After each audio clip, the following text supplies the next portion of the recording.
Muy buenos días, vamos con lo mejor de la información deportiva en este arranque de semana y en este día tan especial porque esta noche aquí en la Ciudad de México por fin se rompe un ayuno de 11 años sin NFL. Los Tejanos y los Raiders estarán viendo cara a cara en la cancha del Estadio Azteca. Aquí un recuento precisamente de los partidos que la NFL ha realizado en nuestro país.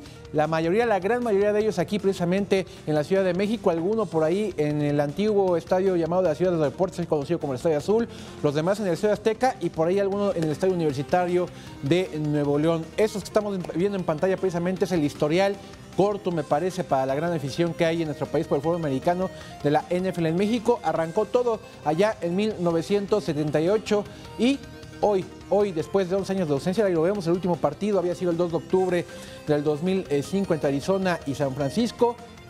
Ahí está, 11 años después, esta noche se rompe el ayuno en el Estadio Azteca entre Raiders y Tejanos. Y precisamente lo sabemos, desde la semana pasada alrededor del encuentro hay muchísimas activaciones, mucha emoción, muchas cosas que tienen que ver para disfrutar y ser parte precisamente de este ambiente del fútbol americano profesional de los Estados Unidos. Y ayer no fue la excepción en el paseo de la Reforma en el Ángel de la Independencia, donde se dieron cita las porristas de los Tejanos.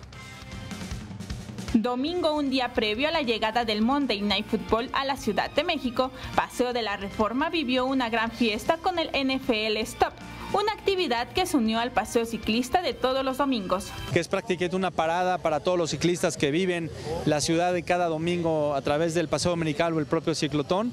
Muchas actividades, activaciones, sobre todo con la participación de algunas de las leyendas del fútbol americano. Personas de todas las edades y aficionados de los equipos de la NFL disfrutaron de las actividades como yoga con porristas de los Texans, una clínica Play 60 con Anthony Muñoz, así como un pequeño partido de fútbol americano. Todo esto como parte de las actividades deportivas y familiares que ofrece el Instituto del Deporte. Y estamos felices con todos estos eventos que hemos podido organizar alrededor del juego para extender el alcance de NFL y poder tocar al mayor número posible de aficionados y de habitantes de esta gran ciudad. Un evento que unió a mexicanos y aficionados de otros países, quienes disfrutan de la llegada a México de la NFL para conocer nuestra ciudad. Es la primera vez que vengo a la Ciudad de México y me gusta para que la gente aprenda el deporte y me gusta más. Con imágenes de Jorge Barajas, Vianey Zárate, 21 Noticias.